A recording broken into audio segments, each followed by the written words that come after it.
40%. Voice and bearing, 30%. Beauty, 20%. Audience impact, 10%. For a total of 100%. So that is our scoring sa ating preliminary question and answer portion.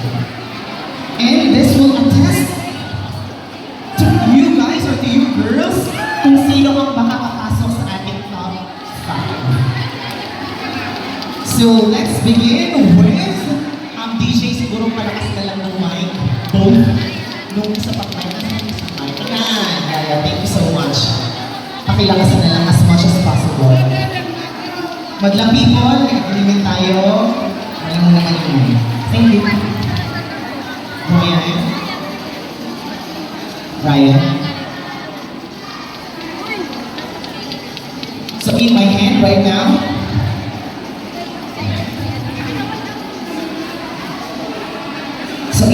right now are the questions for the preliminary.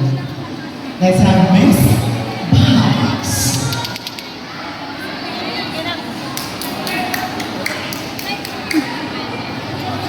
So choose one. And go there. So I'm gonna be repeating the questions twice. Again, ladies, I'm gonna be repeating the questions twice only. So you have to listen carefully before you answer. Mag-isip muna, huminga ng malalim, huwag muna ratsaka sa pagsagot. There's no time pressure. Okay? Thank you. So this is your question, Miss Bahamas. Thank you. Sa iyong palagay, ano? I will not continue this if you guys will talk.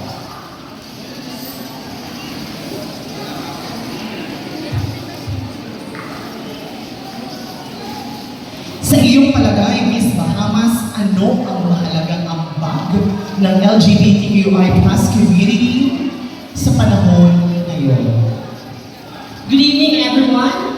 Para sa akin, ang pinakamalaking ambag ng LGBT ngayon ay tulad itong patimpala. Kung wala itong patimpala, wala kaming mga bakla, wala rin yung kasiyahan ngayong gabi. Bakit, ladies and gentlemen, hindi lang po kami bakla. Bakla na may magagawa dito sa mundo. Thank you so much, Miss Bahamas. Pwede ka muna pumunta backstage, magpahinga, and you can change your gown. Now let's move on to Miss Egypt. Choose one.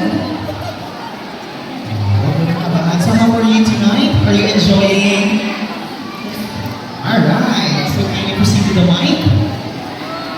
And I will repeat the question for you twice. The question goes like this. Miss Egypt, bakit ikaw? Hoy!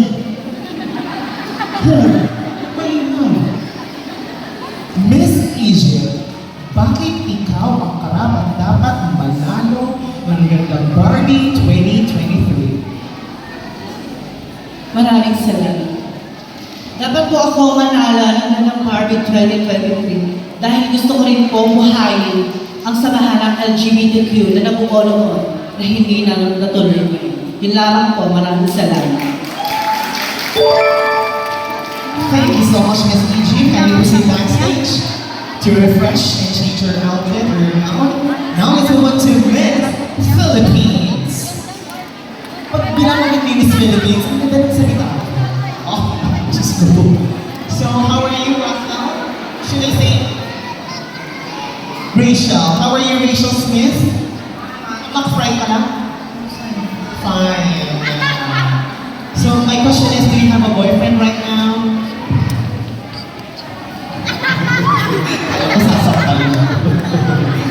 So, are you ready for your question? Yeah. Alright, choose one.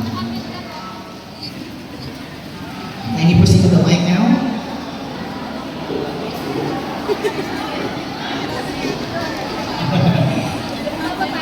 The question that I asked her a while ago is really masasabi ko kasama sa question. But anyway, this is your question. Miss Philippines.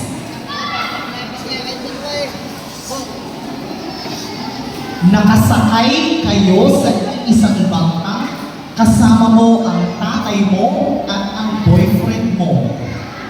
Sa kalagitnaan ng inyong paglalakbay, lumubog ang bangkang inyong sinasakyan, nagkataon na ikaw lamang ang marunong lumako. Sino ang iyong ililigtas? Ang tatay mo or ang boyfriend mo? Maraming salamat po sa napakaganda at medyo hirap na katanungan.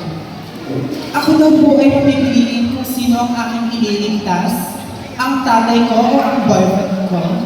Ang aking sagot po ay ang tatay ko. Dahil simula pa lamang sa aking pagkabata, ang tatay ko na ang nag-aaruga sa akin at siya ang naghirap upang makarating ako sa kung ano ang nararating ko ngayon. Yun lamang po at maraming salamat. Yes! Thank you so much, Miss Philippines. Nakay na tayo. Alright, now let's move on to the stunning Miss Puerto Rico. Oh, ang babaeng palakangan. Hi, good evening.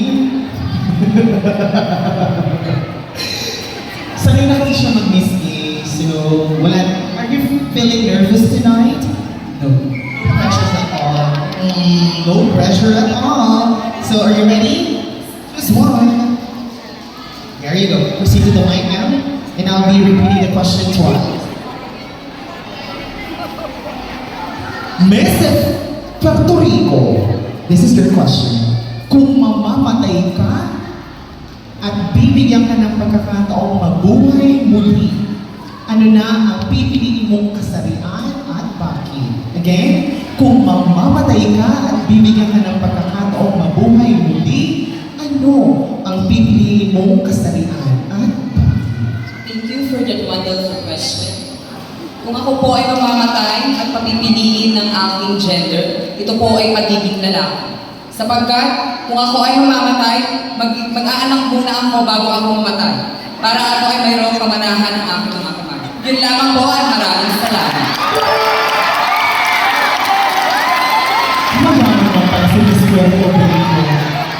Marami siyang kayamanan. Mayaman po talaga ang mga karanggang tsaka mga Villanueva. Nakakatuwa naman ang sagot. Now let's move on to the feminine look, best in gown and best in swimwear, swimsuit, Miss South Africa. So backing more minor and special awards, are you feeling confident that you'll be able to answer the question and win the crown tonight? Sa ngayon, kinakabahan ako. Kasi yung first time ko mag-pageant. When was the last time? Back then, when I was in college, Almost in college. Mukha talaga siyang babae. Postura na hubog, babae. May boyfriend ba si Miss South Africa? wala. Wala na siyang boyfriend! Oh, ano ngayon? Walang sabihin. So are you ready for your question? Yes, choose one. And proceed with the mic.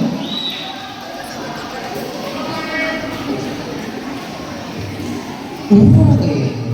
Timely and relevant. Kung bibigyan ka ng kontrol sa national budget ng Pilipinas, anong ahensya ng gobyerno pagtutuunan mo ang pinakamalaking pondo? I'll repeat the question.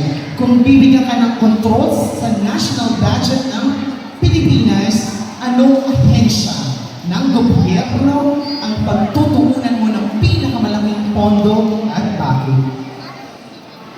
Thank you for that wonderful question. For me, as a licensed professional teacher,